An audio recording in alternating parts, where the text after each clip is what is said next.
미가서 5장 2절에 4절 말씀. 베들레헴 에브라다야, 너는 유다 족속 중에 작을지라도 이스라엘을 다스릴 자가 내게로 나올 것이라. 그의 근본은 상고의 대초에 있니라. 그러므로 임산한 여인이 예산하기까지 그들을 붙여 두시겠고 그 후에는 그 형제의 남은 자가 이스라엘 자손에게로 돌아오리니 그가 여호와의 능력과 그 하나님 여호와의 이름의 위엄을 의지하고 서서 그 떼에게 먹여서 그들로 안연히 거하게 할 것이라. 이제 그가 창대하여 땅끝까지 미치리라. 아멘.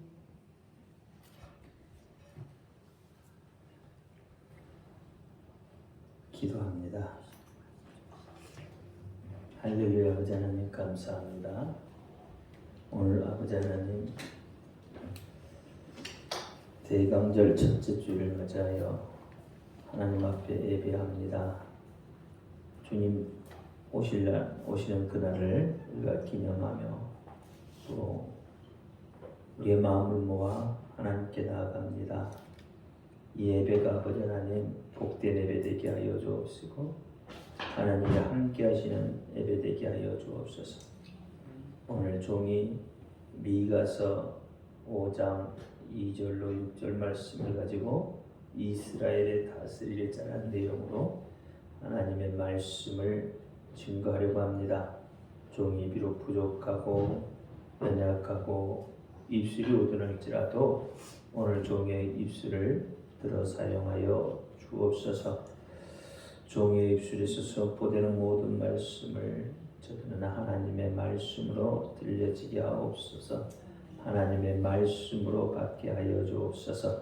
사람의 말, 종의 말이 되지 않게 하여 주옵소서. 오늘도 깨닫는 은혜 주실 줄 믿사오며 주 예수 그리스도 이름으로 감사하며 기도하옵나이다. 아멘. 오직 예수님밖에 없습니다. 우리를 구원하실 분도 예수님 한 분밖에 없습니다. 주 예수의 평강이 여러분에게 임할지어다. 아멘. 베드로의 신앙 고백합니다. 예수님 당신은 그리스도시요 살아계신 하나님의 아들이십니다.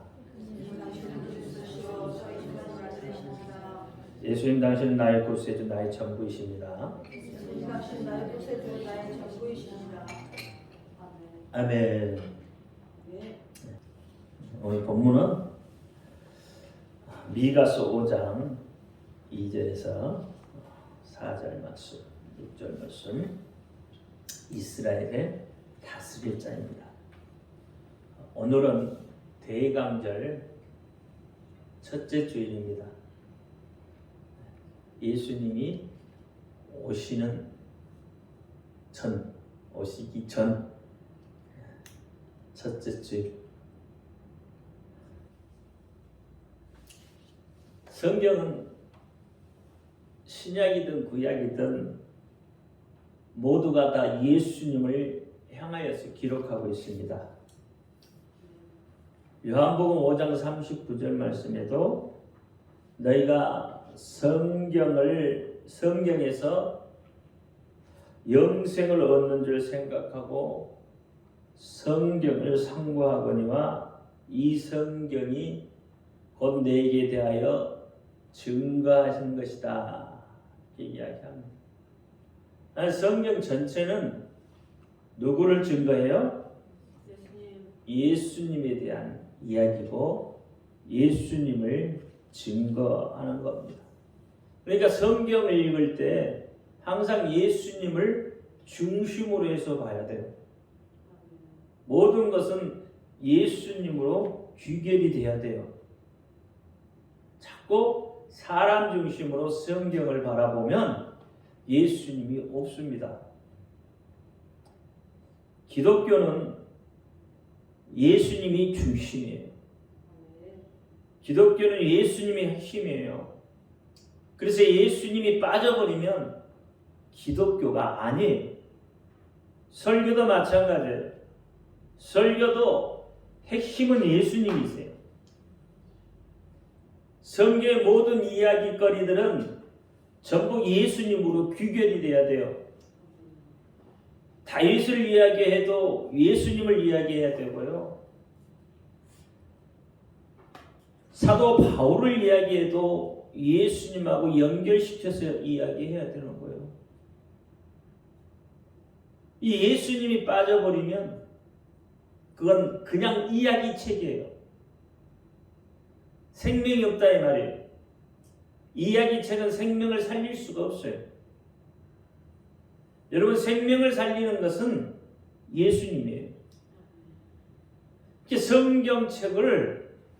성경을 이야기책으로 만드는 것은 여러분이 성경을 읽을 때 예수님을 빼고 읽으면 그냥 이야기책이 되는 거고, 성경을 읽을 때 예수님을 보고 읽으면 생명의 말씀이 되어지는 거예요.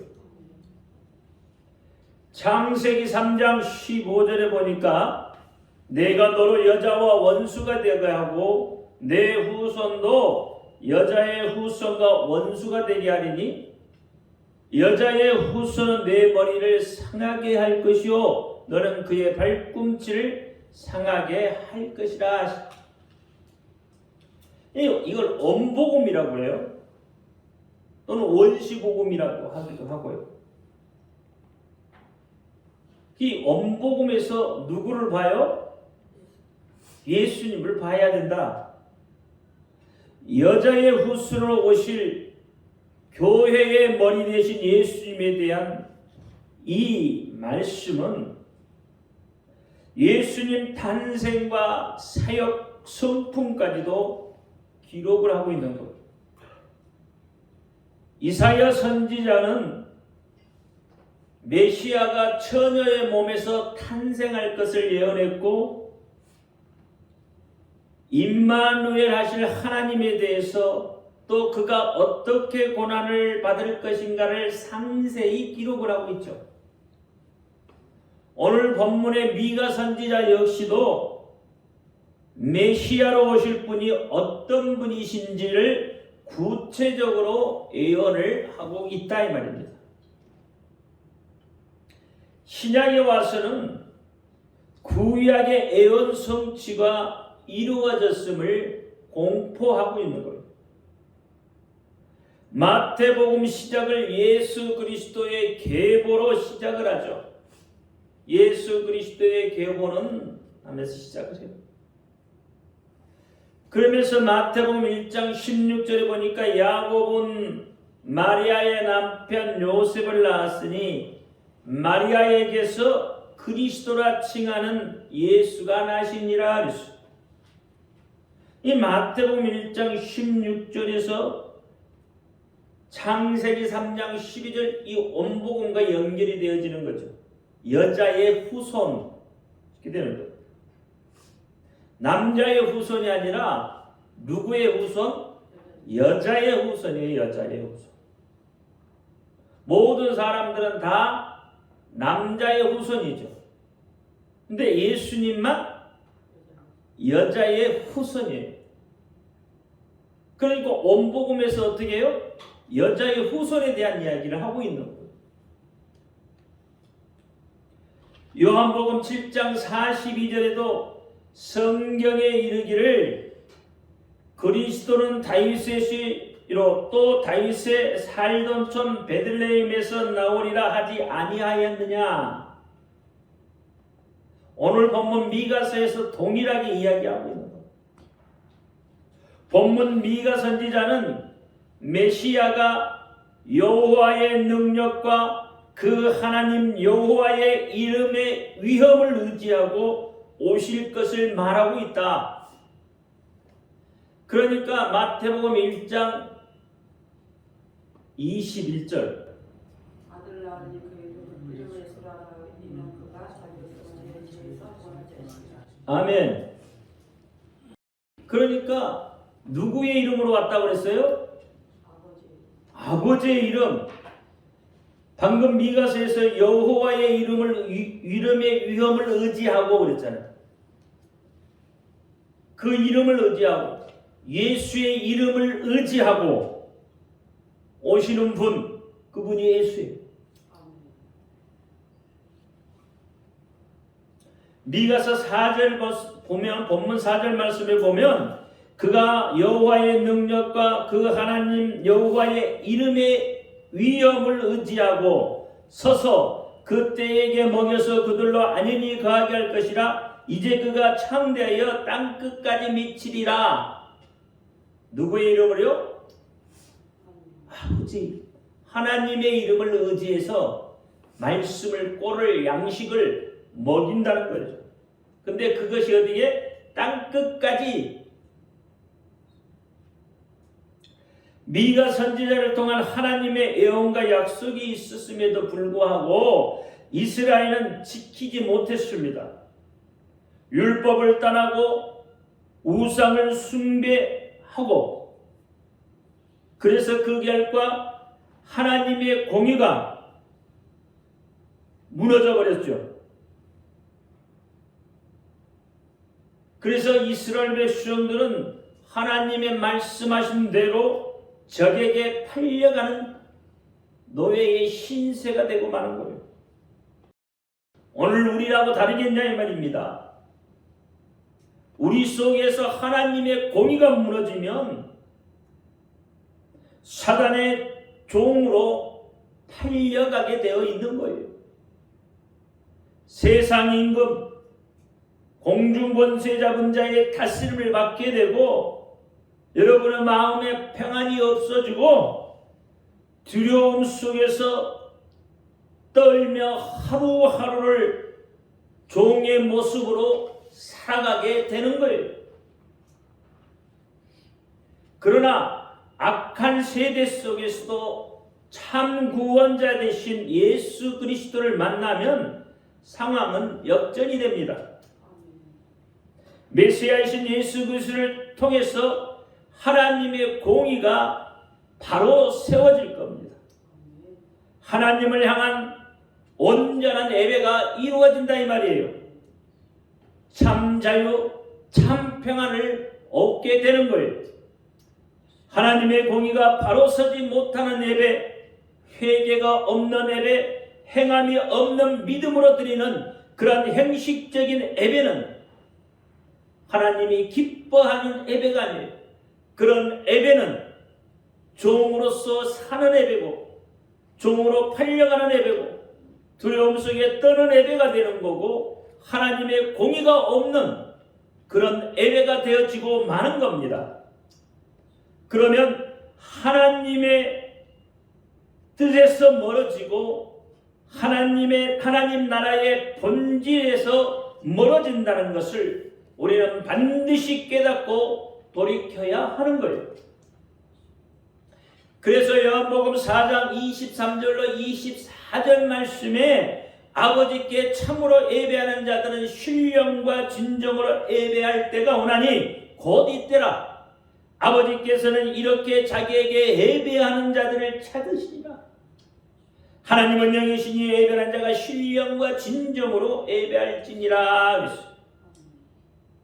하나님의 공의를 세워가는 자들, 그런 자들이 드리는 예배, 하나님이 그들을 찾는다는 거예요.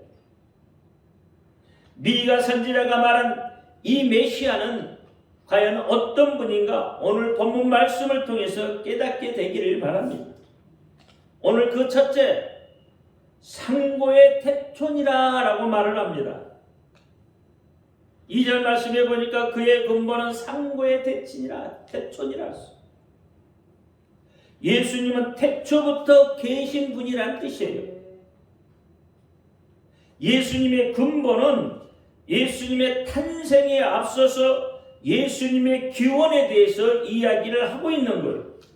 본문 상고란 말은 만세 전, 태초, 영원 전부터라는 뜻을 가지고 있어요. 즉 예수님께서는 하나님과 함께 태초부터, 만세 전부터, 영원 전부터 계신 분이라는 것을 말씀을 하고 있다 이 말이에요. 창세기 1장 1절에 태초에 하나님이 천지를 창조하시니라. 그 태초하고는 다른 태초다. 요한복음 1장 1절에 태초에 말씀이 계시니 그 말씀이 곧 하나님이시라. 요한복음 1장 1절의 태초다. 여러분 이걸 잘 알아야 돼요. 태초라고 그러니까 창세기 1장의 태초하고 요한복음 1장 1절의 태초하고 같이 혼동했으면 안 돼요.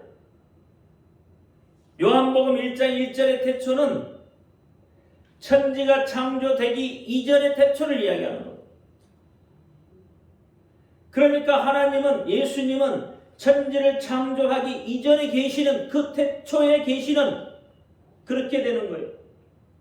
그게 만세전 영원부터 그렇게 되어지는 거예요. 이거 혼동해 버리면 안 돼요. 이사야 선지자는 메시아가 와서 사역하는 모든 것이 이미 태초부터 계신 분이 이 땅에 왕으로 오셔서 우리 죄를 대신해서 십자가에 지실 것을 말하고 있는 거예요. 오늘 본문의 미가 선지자는, 선지자의 그 예언은 단순히 미래에 오실 분이라는 것을 말하고 있는 거 아니에요. 예수님이 우리를 다스릴 왕이시고 더 나아가서 이스라엘을 통치할 분, 천하 만국을 다스릴 영적인 왕, 참되신 우리의 왕 되심을 예언을 하고 있다 이 말이에요. 여러분 가슴에 참되신 왕이 있는, 여러분을 다스릴 자가 있느냐 이 말이에요. 오늘 어떻습니까 여러분? 여러분 가슴에 여러분을 다스릴 자가 계십니까? 여러분을 다스릴 자가 누구예요? 마귀입니까? 세상입니까? 돈입니까? 명예가 여러분을 다스립니까? 그러면 여러분 하나님과 관계없는 자예요. 여러분을 다스릴 자 예수 그리스도, 그분이 오늘 여러분 가슴에 있어야 돼요.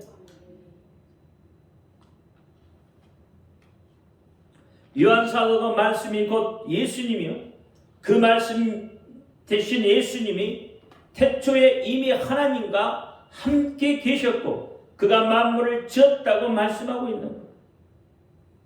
요한복음 1장 14절의 말씀이 육신에 우리 가운데 가심에 예수님은 영원전부터 우리와 함께 계신 분임을 가르쳐 주고 있습니다. 영원부터 계신 예수님께서 우리를 택하여 주셨고 우리 속에 오셔서 영원히 함께 하시겠다고 약속해 주신 것만으로도 우리는 사실 감격에 겨워야 눈물이 날 지경이 되어야 돼요. 그런데 그 약속대로 이미 오셨고 지셨고 우리를 치료하시고 우리를 의의 길로 인도해 주시고 계시니까 여러분 예수 그리스도가 여러분을 다스리고 있다는 이 마음, 이 생각에 사로잡혀 있는 것 얼마나 행복하느냐 이 말이에요. 에베소 1장 4절과 5절 말씀에 곧 창세전에 그리스도 안에서 우리를 택하사 우리로 사랑 안에서 그 앞에 거룩하고 흠이 없게 하시려고 그 기쁘신 뜻대로 우리를 애정하사 그리스도로 말미암아 자기 아들이 되게 하셨으니 우리가 하나님의 아들들이 되게 하셨다는 것. 누구로 말미암아? 예수 그리스도로 말미암아 이미 우리를 택하여 자녀 삼아 주셨다고 말하는 거예요. 그것을 온 세계 열방에 하나님께서 직접 선포하고 계시다는 거예요. 많은 사람들이 애창한 복음 성가 중에 당신은 사랑받기 위해 태어난 사람입니다. 이 가사 속에 태초에 시작된 하나님의 사람이라는 단어가 있어요. 이것이 바로 우리를 이미 택하여 주셨고 구원해 주시겠다는 메시지를 담고 있는 겁니다. 우리를 사랑하신 분이 이미 태초에 계셨고 그분이 우리를 택하여 주셨고 애정하셨다는 사실에 우리는 더욱 기뻐해야만 하는 겁니다. 막연하게 예수님의 탄생에 기뻐하는 것이 아니라 우리를 죽음에서 건지신 예수님의 그 진정한 사랑과 그 의미를 깨닫는 정말 축복받는 그런 성탄이 되기를 대강절 첫째 주에 예수의 이름으로 축원드립니다. 두 번째는 베들레헴 에브라다야 그랬어요. 2절 말씀에 베들레헴 에브라다야 너는 유다 족속 중에 작을지라도 그랬어요. 이 말씀의 의미는 베들레헴에 나셨다는 거죠. 말씀이 육신이 되어 오셔서 그 말씀을 성취하신 예수님을 예표하고 있습니다. 베들레헴의 뜻이 뭐라고요? 떡집이라고 했죠. 에브라다는 풍성한 열매입니다. 그러니까 극히 작은 마을이지만 이게는 중요한 의미를 담고 있어요. 군대를 갔다 오신 분들은 아니 여러분 좀 그런 의미를 의미를 알 거예요. 군대 용어지만 전략적 요충지 무슨 뜻인지 아시죠? 전략적인 요충지 아주 중요한 곳이다 이 말이잖아요. 전쟁의 승패를 좌지우지할 수 있을 정도로 중요한 요건을 가진 지역이다.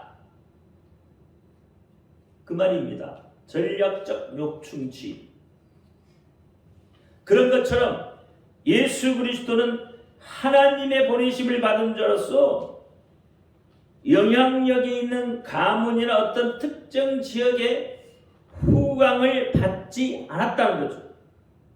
곧 인간의 권위와 명예에 의해서 세워진 자가 아닌 오직 하나님의 절대 주권에 의해서 세워진 자임을 시사하고 있어요.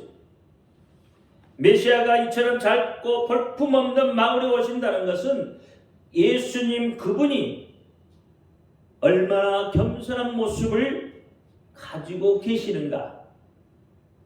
여러분 예수님은 석가처럼 왕궁에서 태어나실 수도 있었어요.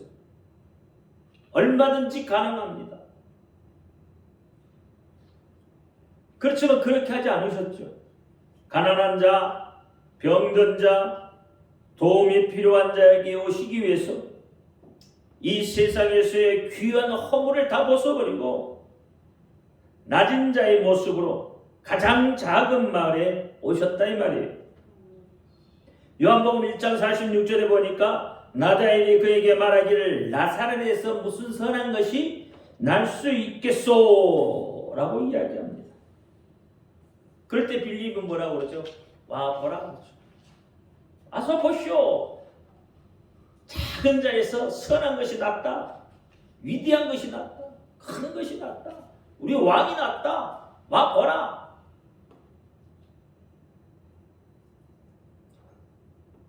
여러분 그렇게 고백할 수 있어야 돼요.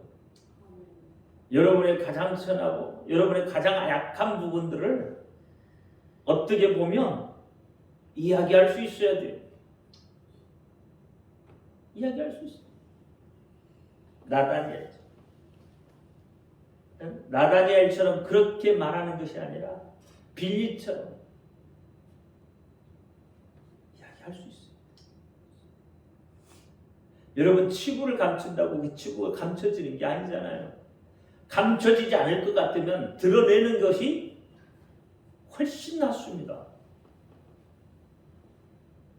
가난하다고 누가 욕할지라도 병들었다고 누가 욕할지라도 차라리 드러내는 것이 그래야 방법이 생겨요.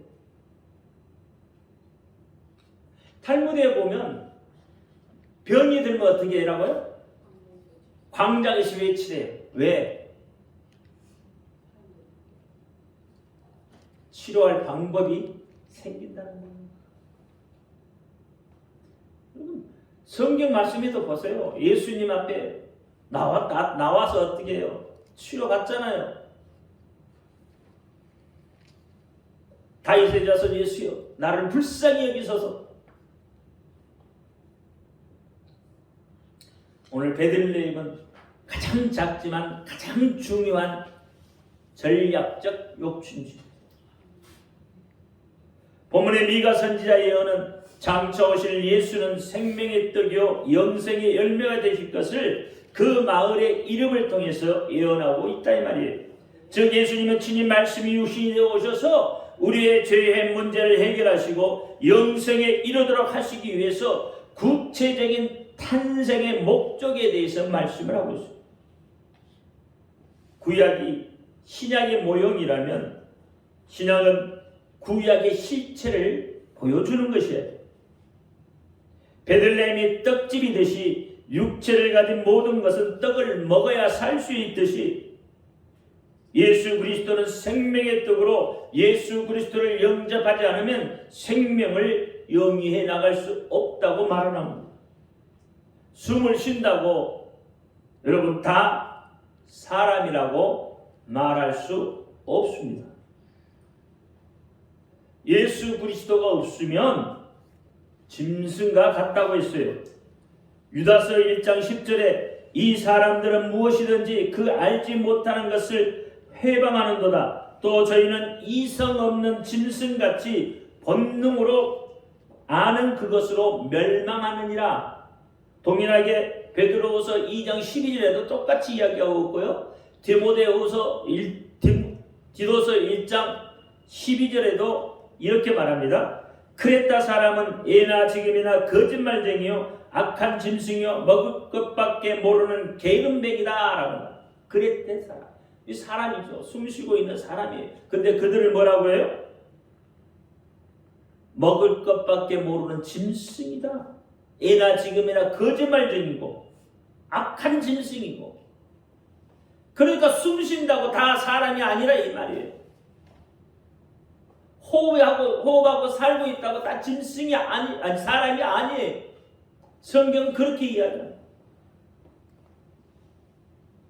예수 그리스도의 피가, 예수 그리스도의 생명이 흐르지 않으면 다 짐승과 같다고 했어요.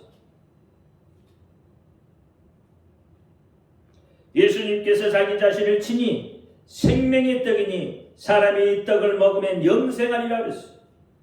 요한복음 6장 51절에 말씀하시고 죽이시기 전에도 떡과 잔을 가지시고 축사하셨던 것을 우리는 기억해야만 합니다.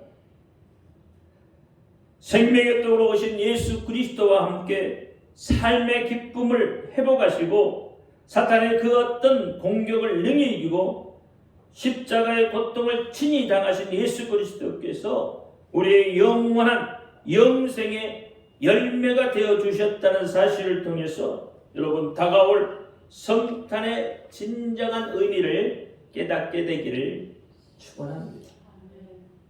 마지막 세 번째는 이스라엘을 다스릴 자입니다. 2절 말씀에 이스라엘 다스릴 자가 내게서 내게로 나올 것이라 했습니다. 이 말씀의 의미는 이스라엘을 다스릴 자로서 오신다는 거죠. 다시 이야기하면 왕으로 오실 예수에 대한 이야기. 본문에 나오는 이스라엘은 어떤 특정한 나라를 지칭하지 않습니다. 오히려 그것보다도 더 포괄적인 의미를 담고 있어요. 이스라엘 그러면 이스라엘만 지칭하는 게 아니라 더 넓은 세계 모든 나라를 우주까지도 담고 있다 이 말이에요. 대표적으로 하나님이 그를 지칭해 놓은 것 뿐이에요. 오늘 우리도 영적 이스라엘이라고 하잖아요. 그렇죠?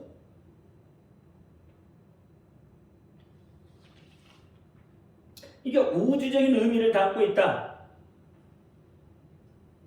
미가 선지자의 예언을 살펴보면 우리가 4장에 보면 이스라엘에 대한 회복에 대한 이야기를 먼저 하시고 5장에 가서는 바벨론 군대에 의한 예루살렘의 멸망으로 이야기합니다. 결국은 뭐냐면 메시아에 대한 예언으로 계속 이어져 가고 있다는 거예요. 다시 이야기하면 쉽게 이야기하면 이스라엘을 구원하실 분, 이스라엘을 진정으로 회복시키실 분, 그분 예수 그리스도께서 오실 것을 예언하고 있다. 전체적인 미가서 전체가 그렇게 이야기하고 있다는 거예요. 따라서 역사적 문자적으로 이스라엘을 지칭하지만 하나님은 더 깊은 뜻을 이스라엘이라고 하는 작은 나라에 국한되어져 있지 않고 온 우주 만국을 말하고 그곳을 다스릴 자로 오실 하나님의 위대한 경륜이 그곳에 담겨 있어요.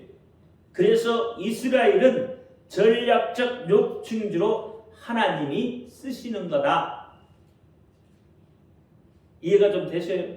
왜 전략적 요충지라고 이야기하는지? 세계 선교를 하기 위해서, 세계 복음을 전하기 위해서 전략적 요충지로 이스라엘을 쓰고 계시다는 거예요. 여러분과 저를 구원하시기 위해서 이스라엘을 쓰고 계신다는 거예요. 예루살렘은 복음의 근원지입니다. 그렇죠? 사도행전 1장 8절에 오직 성령이 너에게 임하시면 권능을 받고 예루살렘과 온 유다와 사마리아 땅끝까지 이르러 내 증인이 되리라. 하나님의 뜻이 여기 담겨 있잖아요. 이게 이스라엘은 전략적 요충지. 예루살렘 그래서 전략적인 요충지. 그것을 통해서 증거되고 그것을 통해서 다시 어떻게 해요? 돌아와야 돼요. 그렇죠? 그 백투 예루살렘 그러잖아요. 마지막 그것이 까지 다시 돌아와야 복음이 끝난다 이 말이에요. 시작점에서 마치는 점이 같아야 돼요. 그러므로 예수의 탄생의 의미는 우리를 죄에서 구원하여 마귀를 멸하고 영생에 이르게 하려는 전국의 하나님 나라의 완성자로 오시는 왕 되신 예수, 심판주로 다시 오실 영원한 왕 되신 예수 그리스도와 너희는 영원히 함께 생명을 누리라고 말씀을 하고 계시다. 영원한 생명을 누구와 함께요? 예수 그리스도와 함께. 그러기 위해서는 어떻게 해요? 예수 그리스도께서 내 속에 계셔야 돼요.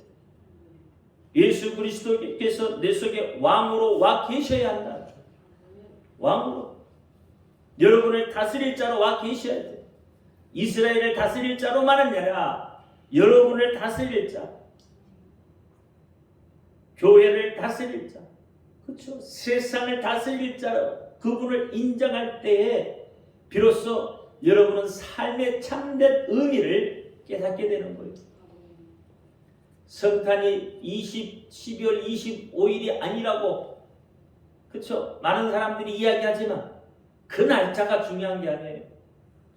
여러분 예수님의 탄생일을 알아버리면 비밀스럽지가 않아요. 하나도 비밀스러운 게 없어요. 그래서 하나님은 어떻게 예수님의 탄생 날짜도 비밀에 붙여. 우리가 추측할 뿐이지 성경에는 몇 월 며칠이라고 이야기하지 않았습니까? 정말 중요한 것은 예수님이 어떻게 이 땅에 오셔서 여러분의 왕이 되신다는 거예요. 여러분을 다스릴 자가 되신다는 거예요. 그것을 이번 성탄을 통해서 깨닫기를 예수 이름으로 축원드립니다. 기도합니다. 할렐루야. 아버지 하나님 감사합니다. 오늘 또 아버지 하나님 대감절 첫째 주일 이스라엘 다스릴 자란 내용으로 은혜를 나눴습니다. 오늘 핵심은 예수 그리스도께서 왕으로 오신다고 했습니다. 오늘 내 속에 왕으로 오신 그분이 나를 다스려 주옵소서라고 고백할 수 있는 우리가 되게 하여 주옵소서. 우리 예수 그리스도 이름으로 감사하며 기도하옵나이다. 아멘.